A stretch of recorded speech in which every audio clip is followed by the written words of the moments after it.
Alguns tipos de caráter encontrados no trabalho psicanalítico. Sigmund Freud, 1916. Edição Standard Brasileira das Obras Psicológicas Completas de Sigmund Freud, volume 15. Quando o médico empreende o tratamento psicanalítico de um neurótico, seu interesse não se dirige de modo algum, em primeiro lugar, para o caráter do paciente. Prefere saber o que significam os sintomas, quais os impulsos instintuais ocultos por detrás deles e por eles satisfeitos, e qual o curso seguido pelo caminho misterioso que conduziu dos desejos instintuais aos sintomas. Contudo, a técnica que ele é obrigado a seguir logo o compele a dirigir sua curiosidade imediata para outros objetivos. Observa que sua investigação se acha ameaçada por resistências erguidas contra ele pelo paciente, podendo o médico, com razão, encarar essas resistências como parte do caráter do paciente. Isso passa a adquirir a prioridade de seu interesse. O que se opõe aos esforços do médico nem sempre são os traços de caráter que o paciente reconhece em si mesmo e que lhe são atribuídos por pessoas que o cercam. As peculiaridades que parecera possuir apenas em grau modesto são com frequência trazidas à luz com intensidade surpreendentemente maior. Ou então, nele, se revelam atitudes que não tinham sido denunciadas em outras relações da vida. As páginas que se seguem serão dedicadas a descrever e a rastrear alguns desses surpreendentes traços de caráter. 1. As exceções. O trabalho psicanalítico continuamente se defronta com a tarefa de induzir o paciente a renunciar a uma dose imediata e diretamente atingível de prazer. Não se pede a ele que renuncie a todo prazer, talvez não se possa esperar isso de nenhum ser humano, e até mesmo a religião é obrigada a apoiar sua exigência de que o prazer terreno seja posto de lado, prometendo proporcionar em seu lugar uma quantidade incomparavelmente maior de um prazer superior no outro mundo. Não. Apenas se pede ao paciente que renuncie às satisfações que inevitavelmente trarão consequências prejudiciais. Sua privação deve ser apenas temporária. Ele só tem de aprender a trocar uma dose imediata de prazer por uma mais segura, ainda que adiada. Ou, em outras palavras, sob a orientação do médico, pede-se a ele que avance do princípio do prazer para o princípio da realidade, pelo qual o ser humano maduro se distingue de uma criança. Nesse processo educativo, dificilmente se pode dizer que a compreensão interna, insight, mais nítida do médico desempenha um papel decisivo. Via de regra, ele só poderia dizer a seu paciente o que a própria razão deste pode dizer-lhe. Mas saber uma coisa em nossa própria mente não é o mesmo que ouvi-la de alguém de fora. O médico desempenha um papel eficaz e estranho. Faz uso da influência que um ser humano exerce sobre o outro. Ou, recordando que é hábito da psicanálise, substitui o que é derivado e estiolado pelo que é original e básico. Digamos que o médico, em seu trabalho educativo, faz uso de um dos componentes do amor. Nesse trabalho de educação posterior, provavelmente nada mais faz do que repetir o processo que, de início, tornou possível qualquer espécie de educação. Lado a lado com as exigências da vida, o amor é o grande educador. E é pelo amor daqueles que se encontram mais próximos dele que o ser humano incompleto é induzido a respeitar os ditames da necessidade e a poupar-se do castigo que sobrevém a qualquer infração dos mesmos. Quando, dessa maneira, pedimos ao paciente que renuncie provisoriamente a alguma satisfação agradável, que faça um sacrifício, que se mostre disposto a aceitar um sofrimento temporário, a fim de chegar a um resultado melhor, ou mesmo simplesmente que se decida a se submeter a uma necessidade que se aplica a todos, encontramos indivíduos que resistem a esse apelo por um motivo especial. Dizem que já renunciaram bastante, e já sofreram bastante, e têm direito de ser poupados de quaisquer outras exigências. Não se submeterão mais a qualquer necessidade desagradável, pois são exceções, e além disso, pretendem continuar assim. Nesse tipo de paciente, essa reivindicação se transforma na convicção de que uma providência especial vela por ele, protegendo-o de quaisquer sacrifícios penosos dessa natureza. Os argumentos do médico nada conseguem contra uma confiança interna que se expressa de forma tão vigorosa quanto esta. Mesmo a influência dele na realidade é inicialmente impotente, ficando evidente para ele que deve descobrir as fontes das quais essa prevenção prejudicial se alimenta. Ora, sem dúvida é verdade que cada um gostaria de se considerar uma exceção e reivindicar privilégios em relação aos demais. mas precisamente por causa disso, deve haver uma razão específica e não universalmente presente para que alguém realmente se proclame uma exceção e se comporte como tal. Essa razão pode ser de mais de uma natureza. Nos casos que investiguei, consegui descobrir uma peculiaridade comum a experiências mais antigas das vidas desses pacientes. Suas neuroses se ligavam a alguma experiência ou sofrimento a que estiveram sujeitos em sua primeira infância, e em relação aos quais eles próprios sabiam não ter culpa, podendo encará-los como sendo uma desvantagem justa a eles imposta. Os privilégios que reclamavam como resultado dessa injustiça e a rebeldia que ela engendrava contribuíram não em pequena dose para intensificar os conflitos que levaram à irrupção de uma neurose. Num desses pacientes, uma mulher, a atitude para com a vida, ora objeto de seu exame, chegou ao máximo quando ela soube que uma perturbação dolorosa de ordem orgânica que a havia impedido de alcançar seus objetivos na vida era de origem congênita. Enquanto considerou esse mal como uma aquisição acidental e tardia, suportou-o pacientemente. Tão logo, porém, verificou ser ele parte de uma herança inata, tornou-se rebelde. Um jovem que se acreditava velado por uma providência especial em sua infância, fora vítima de uma infecção acidental provocada por sua ama de leite, e depois passou toda a sua vida fazendo reivindicações de compensação, uma pensão por acidente, por assim dizer, sem ter qualquer ideia que servisse de base para essas alegações. Nesse caso, a análise que construiu esse fato a partir de resíduos minêmicos obscuros e de interpretações dos sintomas foi confirmada objetivamente por informações prestadas pela família. Por motivos que serão facilmente compreendidos, não posso alongar-me muito sobre essas e outras anamneses, nem me proponho penetrar na evidente analogia entre deformações de caráter resultantes de uma prolongada doença na infância e o comportamento de nações inteiras cuja história passada foi cheia de sofrimentos. Em vez disso, contudo, aproveitarei a oportunidade para chamar a atenção para uma figura criada pelo maior dos poetas. Uma figura em cujo caráter a reivindicação à exceção se mostra estreitamente vinculada à circunstância de uma desvantagem congênita, sendo por ela motivada.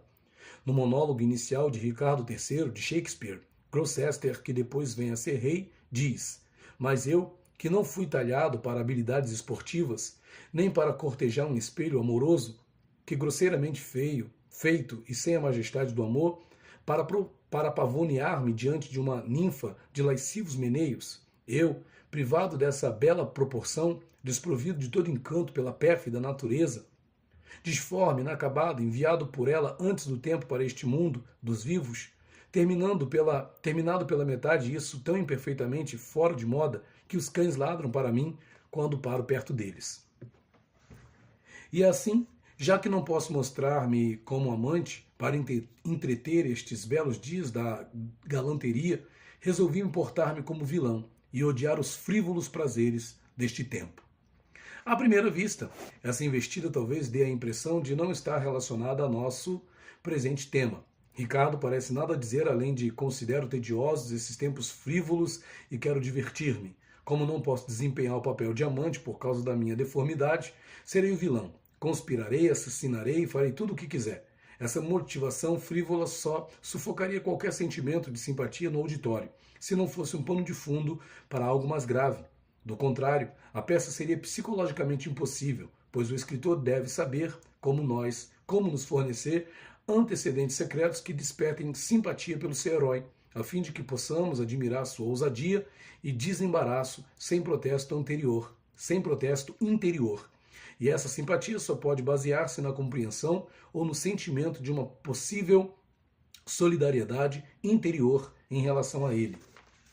Penso, portanto, que o monólogo de Ricardo não diz tudo, dando meramente uma sugestão e deixando que preenchamos o que ele sugere. Quando o fazemos, contudo, a aparência de frivolidade desaparece, a amargura e a minudência com que Ricardo retratou sua deformidade exercem todo o seu efeito, e percebemos claramente o sentimento de solidariedade que compele nossa simpatia, mesmo para com um vilão como ele. Assim, o que o monólogo significa é: a natureza me causou um doloroso mal ao negar-me a beleza das formas, que conquista o amor humano. A vida me deve uma reparação por isso, e farei tudo para consegui-la. Tenho o direito de ser uma exceção, de desprezar os escrúpulos pelos quais os outros se deixam tolher.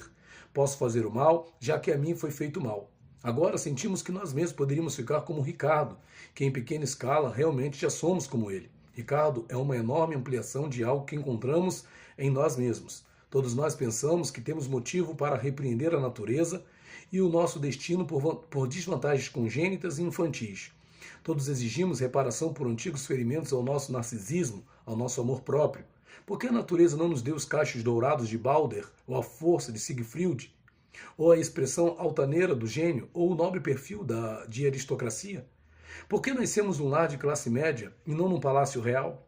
Poderíamos exibir beleza e distinção tão bem quanto qualquer um daqueles em quem agora somos obrigados a invejar essas qualidades. Constitui, contudo, uma sutil economia de arte no poeta não permitir a seu herói exprimir franca e completamente todos os seus motivos secretos.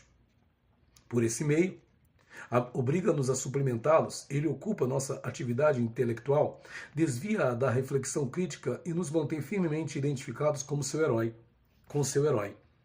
O indivíduo canhestro, em seu lugar, daria expressão consciente a tudo que desejasse revelarmos, e então se depararia com nossa inteligência fria e sem entraves, que impediria qualquer aprofundamento da ilusão. Antes de deixarmos as exceções, contudo, podemos ressaltar que a reivindicação das mulheres a privilégios e a isenção de tantas das importunidades da vida repousa na mesma base. Conforme aprendemos pelo trabalho psicanalítico, as mulheres se consideram como tendo sido prejudicadas na infância, como tendo sido imerecidamente privadas de algo e injustamente tratadas, e a amargura de tantas filhas contra suas mães provém, em última análise, da censura contra estas por as terem trazido ao mundo como mulheres e não como homens.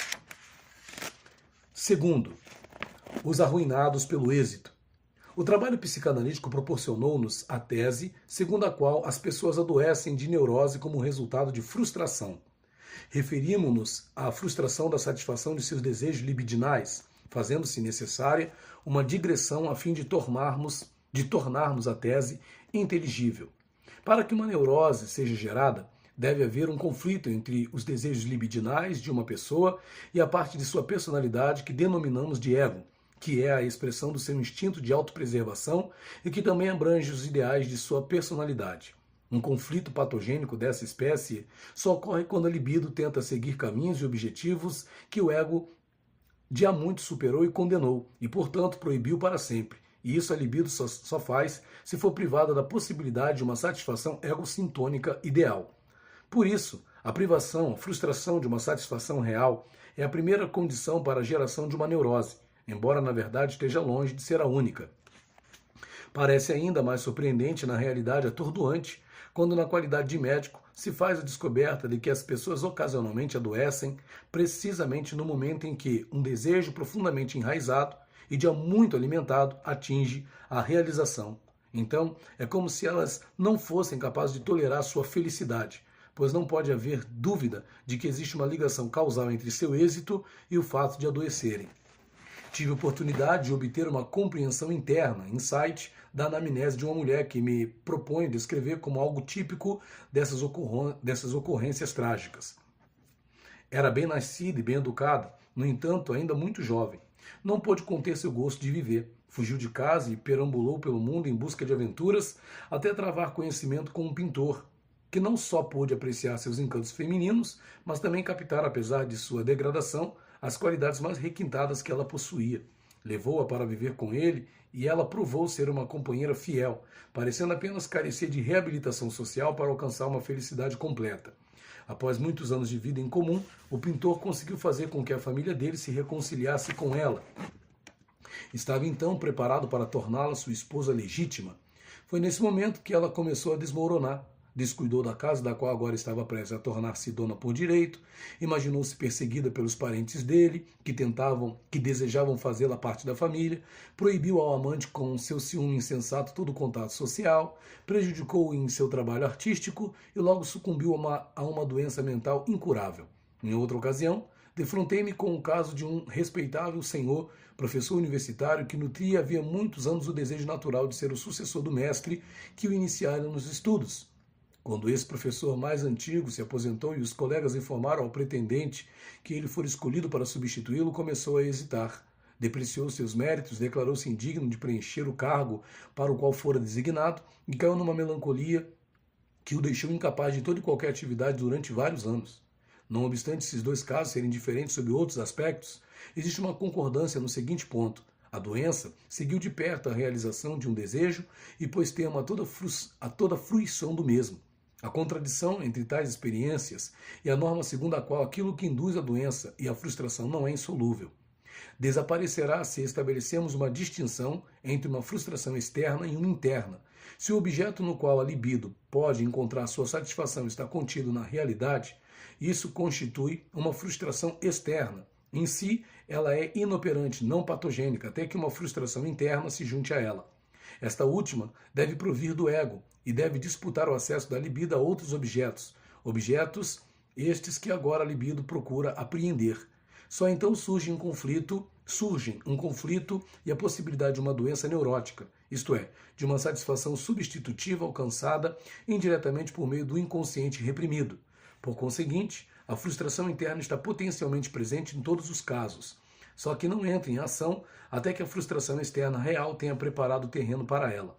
Nos casos excepcionais em que as pessoas adoecem por causa do êxito, a frustração interna atua por si mesma. Na realidade, só surge depois que uma frustração externa foi substituída por realização de um desejo. À primeira vista, há algo de estranho nisso, mas por ocasião de um exame mais detido, refletiremos que não é absolutamente incomum para o ego tolerar um desejo tão inofensivo na medida em que ele só existe na fantasia e cuja realização parece distante. Pelo contrário, porém, o ego se defenderá ardentemente contra esse desejo tão logo este se aproxime da realização e ameace tornar-se uma realidade. A distinção entre isso e as situações comuns na formação da neurose consiste meramente em que, via de regra, são as intensificações internas da catexia libidinal que transformam a fantasia, até então merecedora de pouca consideração e tolerada, num oponente temido, ao passo que, nesses casos, o sinal para a irrupção do conflito é dado por uma mudança externa real. O trabalho analítico não encontra dificuldade alguma em demonstrar que são as forças da consciência que proíbem ao indivíduo obter a tão almejada vantagem proveniente da feliz mudança da realidade. Constitui tarefa difícil, contudo, descobrir a essência e a origem dessas tendências julgadoras e punitivas, cuja existência, onde não esperamos encontrá-las, tantas vezes nos surpreende. Pelas razões habituais, não examinarei o que sabemos ou conjecturaremos em relação a casos de observação clínica, mas em relação a figuras que grandes autores criaram a partir de seu rico conhecimento da mente. Podemos tomar como exemplo de pessoa que sucumbe ao atingir o êxito, após lutar exclusivamente por ele, com todas as suas forças, a figura de Lady Macbeth, criada por Shakespeare. De início, não há qualquer hesitação, qualquer sinal de conflito interno nela, qualquer esforço, senão o de vencer os escrúpulos de seu ambicioso, embora compassivo marido. Ela se mostra pronta a sacrificar até mesmo sua feminilidade à sua intenção assassina, sem refletir no papel decisivo que esta feminilidade deverá desempenhar quando, posteriormente, surgir a questão de preservar a finalidade de sua ambição, alcançada através de um crime. Vinde, espíritos sinistros, que servis aos desígnios assassinos, desassexuai-me, enchei-me da cabeça aos pés da mais horrível crueldade. Ato 1, cena 5. Bem conheço as delícias de amar um tenro filho que se amamenta, embora eu lhe arrancar as gengivas sem dente, ainda quando vendo-o sorrir, se para mim o bico de meu seio e faria sem piedade, saltaram-lhe os miolos, se tivessem jurado assim fazer como juraste, cumprisse a empreitada. Ato 1, cena 7. Apenas um leve isolado frêmito de relutância dela se apossa antes do feito. Se no seu sono não lembrasse tanto, meu pai tê-lo-ia eu mesmo apunhalado. Ato 2, cena 2. Então, quando se torna rainha pelo assassinato de Duncan, ela trai por um momento algum como um desapontamento, algo como uma desilusão. Não podemos dizer por que razão. Tudo perdemos quando o que queríamos obtemos sem nenhum contentamento. Mas vale ser a vítima destruída do que, por a destruir com ela o gosto de viver. Ato 3, cena 2. Não obstante, ela se mantém firme na cena do banquete que se segue a essas palavras. Somente ela se conserva serena, encobre o estado de confusão do marido e encontra um pretexto para dispensar os convivas. E então desaparece de vista. A seguir, vemo-la na casa de sonambulismo do último ato, fixada nas impressões da noite do assassinato. Mais uma vez, como antes, procura incutir coragem ao marido. Por quem sois, meu senhor? Que vergonha! Um soldado com medo? Por que havemos de recear que alguém o saiba, se ninguém nos pode pedir contas? Ela ouve a pancada na porta, que apavorou o marido depois do feito, mas ao mesmo tempo luta por desfazer a ação que não pode ser desfeita. Lava as mãos manchadas de sangue e que cheiram a sangue e fica cônscia da futilidade da tentativa. Ela, que parecia tão sem remorsos, parece ter sido abatida pelo remorso. Quando morre, Macbeth, que nesse meio tempo se tornou tão inexorável quanto ela no começo, encontra apenas um breve epitáfio para ela. É morta. Não devia ser agora. Sempre seria tempo para ouvir-se essas palavras. Ato 5, cena 5. E agora nos perguntamos, o que foi que quebrantou esse caráter que parecia ter sido forjado do metal mais rijo? Terá sido somente a desilusão? O aspecto diferente revelado pelo fato consumado? E devemos inferir que mesmo em Lady Macbeth, uma natureza originalmente doce e feminina foi levada a um ponto de concentração e de alta tensão que não pôde suportar por muito tempo? Ou devemos procurar indícios de uma motivação mais profunda que tornará essa derrocada mais humanamente inteligível para nós? Parece-me impossível chegar a uma decisão.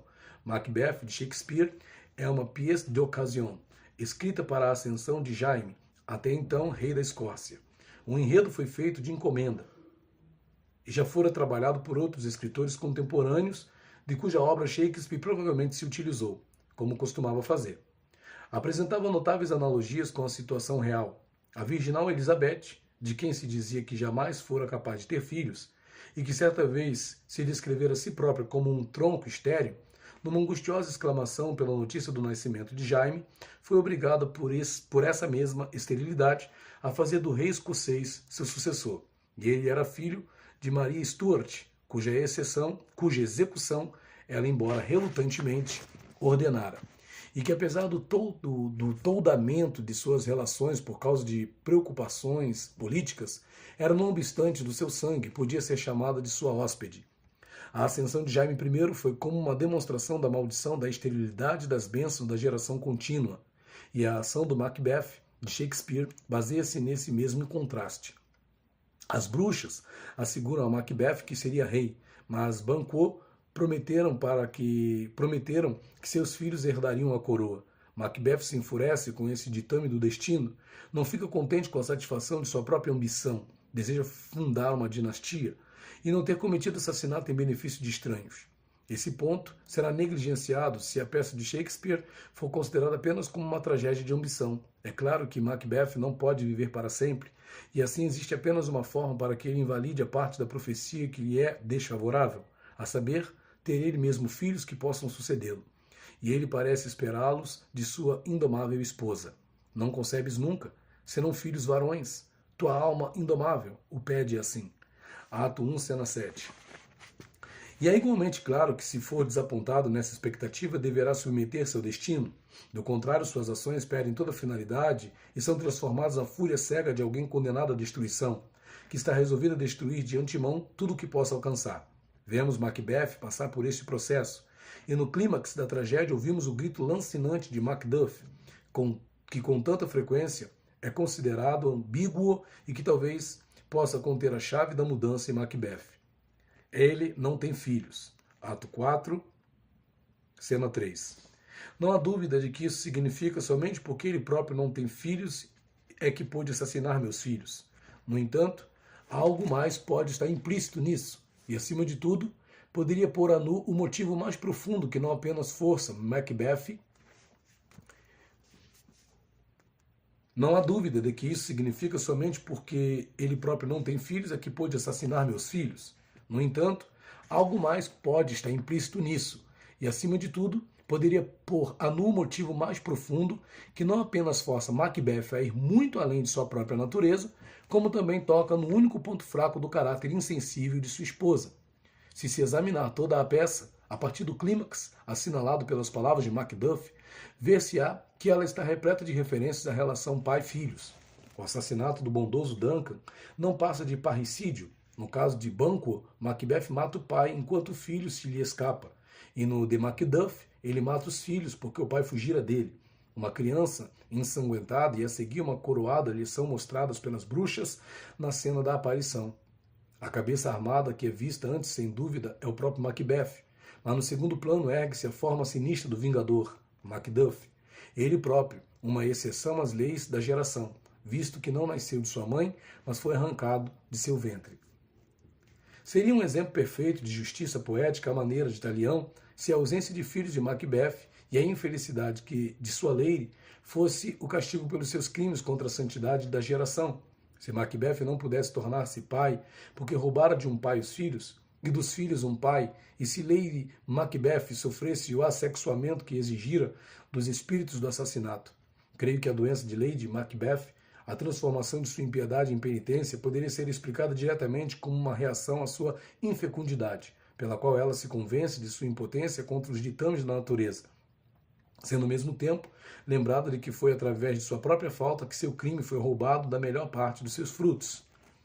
Na Chronicle, 1577, de Holinshed, da qual Shakespeare extraiu o argumento de Macbeth, Lady Macbeth é mencionada apenas uma vez como uma esposa ambiciosa que instiga o marido ao assassinato, para que ela possa tornar-se rainha. Não há menção a seu destino subsequente nem ao desenvolvimento de seu caráter. Por outro lado, afigurar-se-ia que a transformação de Macbeth num tirano sanguinário é atribuída aos mesmos motivos que sugerimos aqui, pois em Holinshed decorrem 10 anos entre o assassinato de Duncan, através do qual Macbeth se torna rei, e suas más ações ulteriores. E nesses 10 anos ele é mostrado como um governante severo, porém justo. Só depois desse lapso de tempo é que se inicia nele a mudança sob a influência do medo atormentador de que a profecia a Banquo possa realizar-se, assim como aconteceu com a profecia de seu próprio destino. Só então é que ele engendra o assassinato de Banquo, e como em Shakespeare, é impelido de um crime a outro.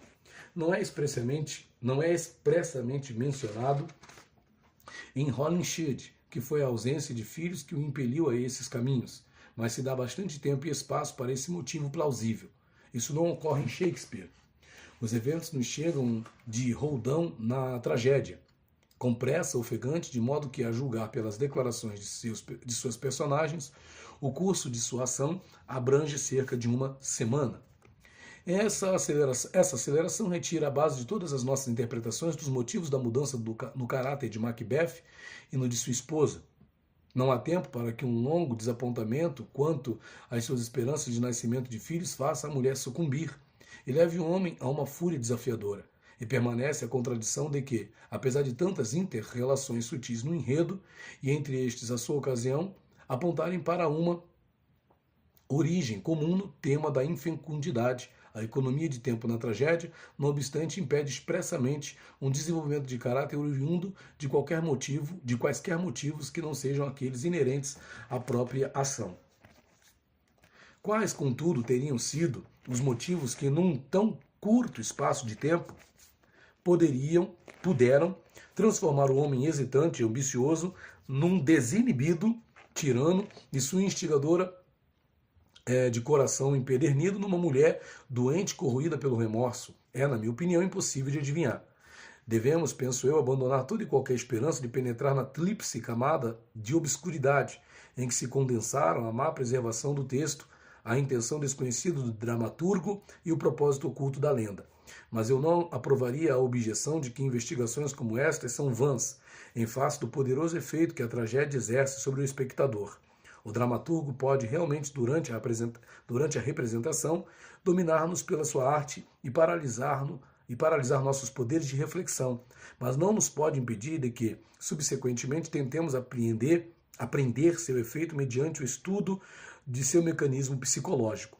Nem o argumento de que um dramaturgo tem a liberdade de encurtar à vontade a cronologia natural dos fatos que ele apresenta diante de nós.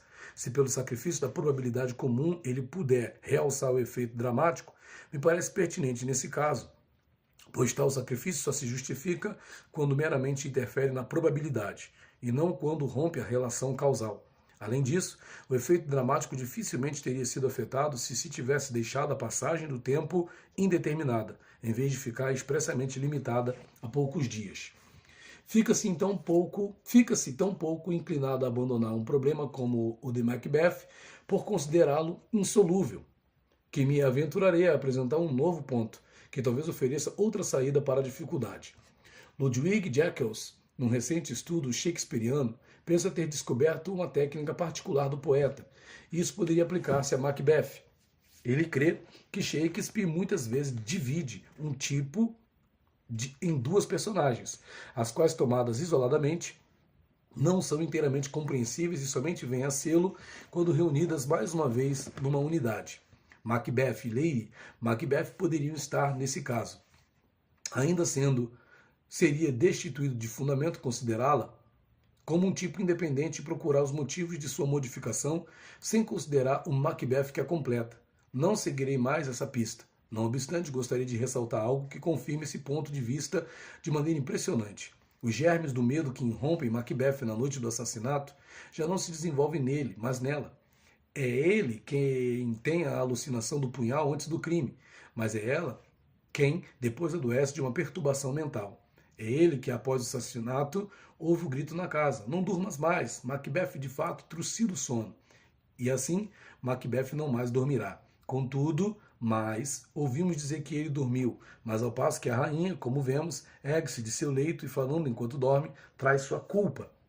É ele que fica desamparado com as mãos cobertas de sangue, lamentando que todo o grande oceano de Netuno não as limpará, enquanto ela o consola.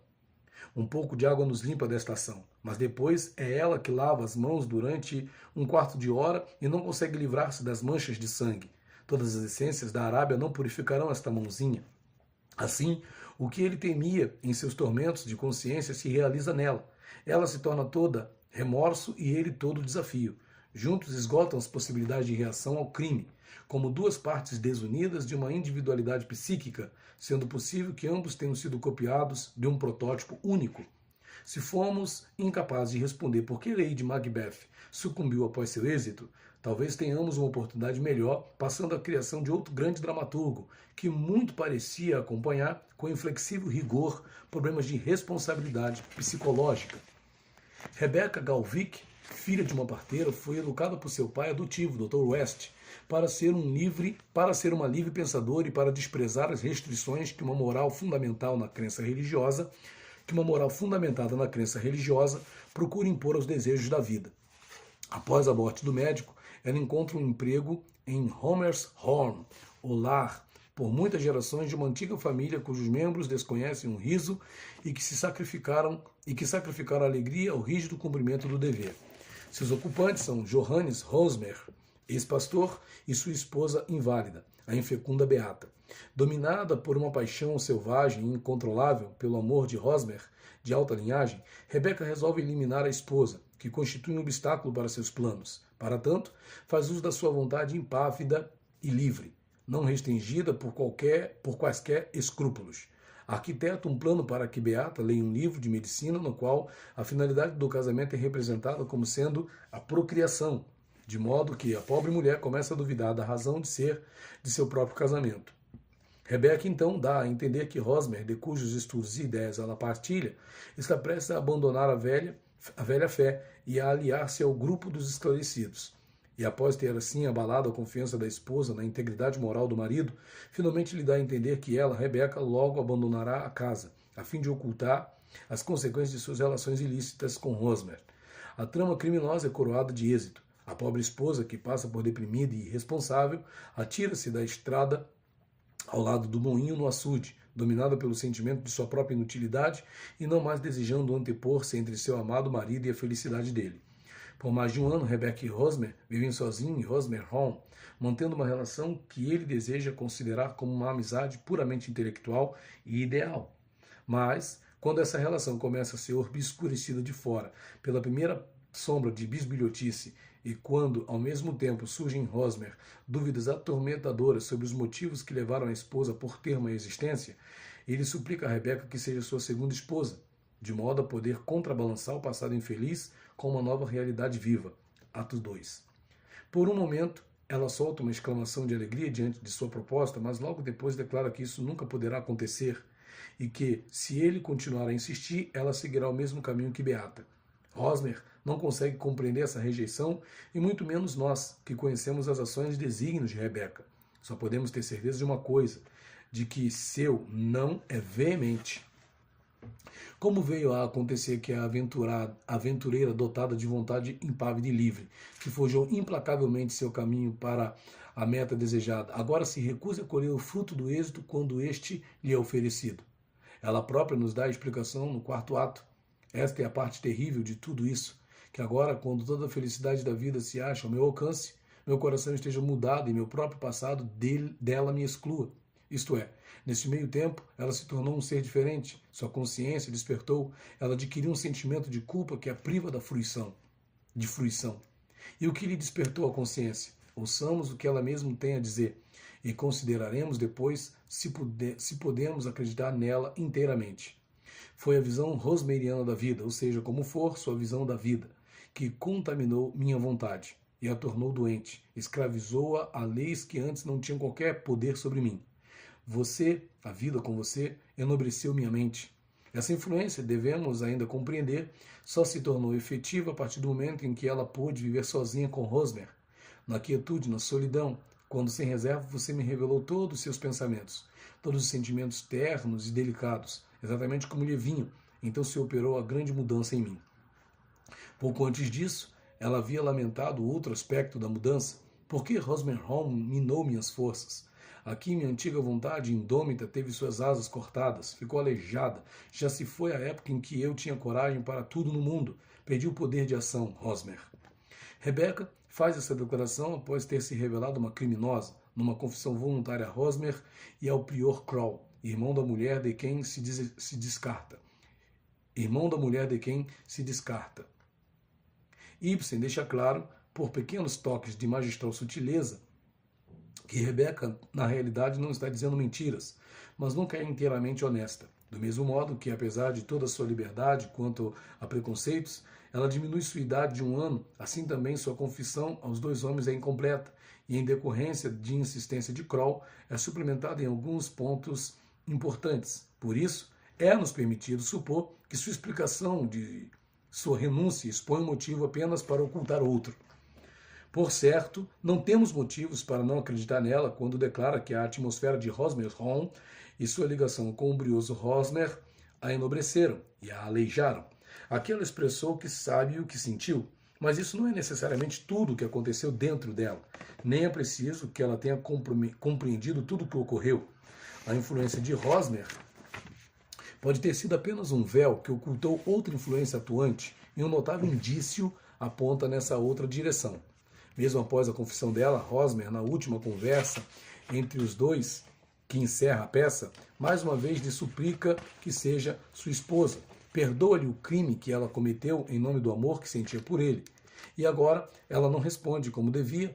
Perdão algum pode livrá-lo do sentimento de culpa em que incorreu por ter maldosamente enganado a pobre Beata, mas se recrimina por outra coisa que nos atinge por originar-se estranhamente dessa livre pensadora, e está longe de merecer a importância que Rebeca lhe atribui. Querido, nunca mais fale nisso. É impossível, pois você deve saber, Rosmer, que eu tenho um passado. Ela quer dizer, naturalmente, que teve relações sexuais com outro homem. E não deixamos de observar que essas relações, que ocorreram numa época em que ela era livre e não tinha de dar contas a ninguém, lhe pareceram um empecilho maior à união com Rosmer do que seu verdadeiro comportamento criminoso para com a esposa dele. Rosmer recusa-se a ouvir o que quer que seja sobre esse passado. Podemos adivinhar o que foi, embora tudo que se refira a ele na peça seja, por assim dizer, subterrâneo e tenha se constituído a partir de indícios e fragmentos. Não obstante, trata-se de indícios inseridos com tal arte que é impossível não compreendê-los. Entre a primeira recusa de Rebeca e sua confissão ocorre algo que exerce influência decisiva sobre seu futuro destino. O prior Kroll chega um belo dia a casa com o fito de humilhar Rebeca, dizendo-lhe que ele sabe que ela é uma criança ilegítima, filha do próprio Dr. West, que a adotou após a morte da mãe dela. O ódio lhe aguçou as percepções, mas mesmo assim ele não supõe que isso seja novidade para ela. Realmente não supunha que ignorasse isso. Caso contrário, teria sido muito estranho que você tivesse deixado o Dr. West adotá-la. E então ele a leva para a casa dele, logo que sua mãe morre. Ele a trata asperamente. Mas você fica com ele, você sabe que ele não lhe deixará um vintém. Na verdade, só lhe coube um instante com livros, uma estante com livros, mas você continua, você o atura, você cuida dele até o fim. Atribua seu cuidado por ele ao natural instinto filial de uma filha. Realmente creio que toda a sua conduta é um resultado natural de sua origem. Mas Kroll está enganado. Rebecca não tinha a menor ideia de que pudesse ser filho do Dr. West. Quando Kroll começou com as sombrias alusões a seu passado, ela deve ter pensado que se referia a uma outra coisa. Depois de ter compreendido o que ele queria dizer, pôde ainda conservar sua compostura por algum tempo, pois foi-lhe possível supor que seu inimigo baseava seus cálculos na idade dela, sobre a qual ela mentira, quando de uma visita anterior. Kroll, porém, arrasa sua objeção dizendo, bem que seja assim, mas apesar disso meu cálculo pode estar certo, pois Dr. West esteve lá numa breve visita 1 ano antes de obter o cargo. Depois dessa nova informação, ela perde a presença de espírito. Não é verdade. A anda de um lado para o outro, retorcendo as mãos. É impossível, o Senhor quer induzir-me a acreditar nisso. Isso nunca pode ser verdade. Não pode ser verdade, jamais nesse mundo. A agitação dela é tão extrema que Kroll não pode atribuí-la apenas à informação dele. Kroll. Mas minha cara senhorita West, por que, em nome dos céus, está tão terrivelmente agitada? Você me deixa assustado. Em que devo pensar, acreditar? Rebecca. Em nada. O senhor não deve pensar nem acreditar em nada. Kroll. Então você deve realmente dizer-me como pode levar esse caso, essa possibilidade tão terrivelmente a sério? Rebecca. Dominando-se, é perfeitamente simples, prior Kroll. De forma alguma desejo ser tomada por uma filha ilegítima. O enigma do comportamento de Rebecca é suscetível de uma única solução. A notícia de que o Dr. West era seu pai é o golpe mais rude que lhe pode sobrevir, pois não só era sua filha adotiva, como também fora sua amante. Quando Kroll começou a falar, ela pensou que estivesse fazendo alusão a essas relações, cuja verdade ela teria provavelmente admitido e justificado por causa de suas ideias emancipadas. Isso, porém, estava longe da intenção do prior. Ele nada sabia da ligação amorosa com o Dr. West, assim como ela nada sabia a respeito de Dr. West ser pai dela. Ela não pode ter tido outra coisa em sua mente a não ser essa ligação amorosa quando justificou sua rejeição final de Hosmer sobre o fundamento de que tinha um passado que a tornava indigna de ser sua esposa. E provavelmente, se Hosmer tivesse consentido em ouvir falar desse passado, ela teria só confessado metade de seu segredo e teria silenciado sobre a parte mais grave. Agora, porém, compreendemos naturalmente que esse passado lhe deve ter parecido o obstáculo mais grave à união dos dois, o crime mais grave. Depois de saber que fora amante de seu próprio pai, ela se entrega inteiramente a seu já então superdominador sentimento de culpa. Faz a Hosmer e a Kroll a confissão que a estigmatiza como assassina. Rejeita para sempre a felicidade para a qual preparou o caminho pelo crime e se prepara para partir. Mas o verdadeiro motivo de seu sentimento de culpa, que faz com que ela seja destroçada pelo êxito, permanece um segredo.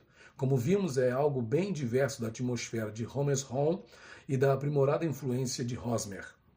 Nessa altura, qualquer um que nos tenha acompanhado não deixará de formular uma objeção passível de justificar algumas dúvidas. A primeira recusa de Hosmer por Rebecca ocorre antes da segunda visita de Kroll e, portanto, antes da revelação feita por ele quanto à sua origem ilegítima e numa ocasião em que ela nada sabe ainda sobre seu incesto, se é que compreendemos bem o dramaturgo. Todavia, essa primeira recusa é enérgica para valer. O sentimento de culpa que a convida a renunciar ao fruto de suas ações é assim efetivo antes que ela saiba de qualquer coisa sobre seu crime fundamental. E se admitirmos isso, devemos talvez pôr inteiramente de lado seu incesto como uma fonte desse sentimento de culpa. Até agora tratamos Rebecca West como se ela fosse uma pessoa viva e não uma criação da imaginação de Ibsen, sempre dirigida pela mais crítica inteligência. Podemos, portanto, tentar manter a mesma posição ao lidarmos com a objeção levantada. A objeção é válida. Antes do conhecimento de seu incesto, a consciência já havia despertado parcialmente em Rebecca, nada impedindo que responsabilizemos por essa mudança a influência admitida e acusada pela própria Rebecca. Mas isso não nos isenta de reconhecermos o segundo motivo. O comportamento de Rebecca quando ouve o que Kroll tem a lhe dizer, a confissão que é a sua reação imediata, não deixa dúvida de que só então o motivo mais forte e decisivo de renúncia começa a fazer efeito. Trata-se, de fato, de um caso de motivação múltipla, no qual um motivo mais profundo aparece por trás do mais superficial. As leis de economia poética exigem que seja esta a maneira de apresentar a situação, pois esse motivo mais profundo não podia ser explicitamente enunciado. Tinha de permanecer oculto, afastado da fácil percepção do espectador ou do leitor. Do contrário, teriam surgido sérias resistências, baseadas nas emoções mais aflitivas, as quais talvez pusessem em perigo o efeito do drama. Temos, contudo, o direito de exigir que o motivo explícito não fique desprovido de uma ligação interna com o oculto, mas apareça como uma atenuação e uma derivação desse último. E se pudermos confiar no fato de que a combinação criadora consciente do dramaturgo surgiu logicamente de premissas inconscientes, poderemos agora tentar mostrar que ele atendeu a essa exigência. O sentimento de culpa de Rebeca tem sua fonte na exprobração do incesto, mesmo antes de Kroll, com perspicácia analítica, tê-la tornado consciente disso. Se reconstruirmos o passado dela, ampliando e preenchendo os indícios fornecidos pelo escritor, poderemos sentir-nos seguros de que ela não pode ter deixado de suspeitar da existência de uma relação íntima entre sua mãe e o Dr. West. Deve ter ficado fortemente impressionada ao se tornar a sucessora da mãe junto a esse homem. Ficou sob o domínio do complexo de Édipo, embora não soubesse que, em seu caso, essa fantasia universal se convertera em realidade. Quando chegou a Homer's Hall, a força interna dessa primeira experiência impeliu-a a provocar por uma ação vigorosa a mesma situação que já se realizara no exemplo original devido à sua inação, a livrar-se da esposa e da mãe de modo a poder ocupar o lugar desta junto ao marido e ao pai. Ela descreve com insistência convincente como, contra a vontade, foi obrigada a avançar passo a passo até a eliminação de Beata. O senhor pensa, então, que eu era fria, calculista e serena o tempo todo. Não era, então, a mesma mulher que sou agora? Quando estou aqui, ele contar tudo. Além disso, existem duas espécies de vontade em nós, creio eu. Queria Beata afastada de uma maneira ou de outra, mas nunca realmente acreditei que isso viesse a acontecer. À medida que avançava cautelosamente, a cada passo que eu aventurava, parecia ouvir alguma coisa dentro de mim que exclamava, não vá adiante, nem mais um passo à frente. E contudo eu não podia parar, tinha de aventurar só mais um pouquinho, e somente mais 1 milímetro, e logo depois mais um, e sempre mais um, e então aconteceu. É assim que essas coisas acontecem. Não se trata de uma versão enfeitada das coisas, mas de uma descrição autêntica. Tudo o que lhe aconteceu em Homer's Hall, sua paixão por Hosmer e sua hostilidade para com a esposa dele foi desde o começo uma consequência do complexo de Édipo, uma réplica inevitável de suas relações com sua mãe e com o Dr. West. Assim, o sentimento de culpa que inicialmente faz com que ela rejeite a proposta de Hosmer, no fundo não difere do sentimento de culpa maior que a impele à confissão, depois que Kroll lhe abriu os olhos.